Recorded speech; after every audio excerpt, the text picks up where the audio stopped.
يوم عرفة هو اليوم 9 من شهر ذي الحجة، ويعد من أفضل الأيام عند الله عز وجل وعند المسلمين،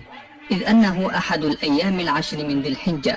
فيه يقف الحجاج على جبل عرفة، حيث أن الوقوف بعرفة يعد من أهم أركان الحج. يبدأ يوم عرفة مع شروق شمس يوم 9 من ذي الحجة،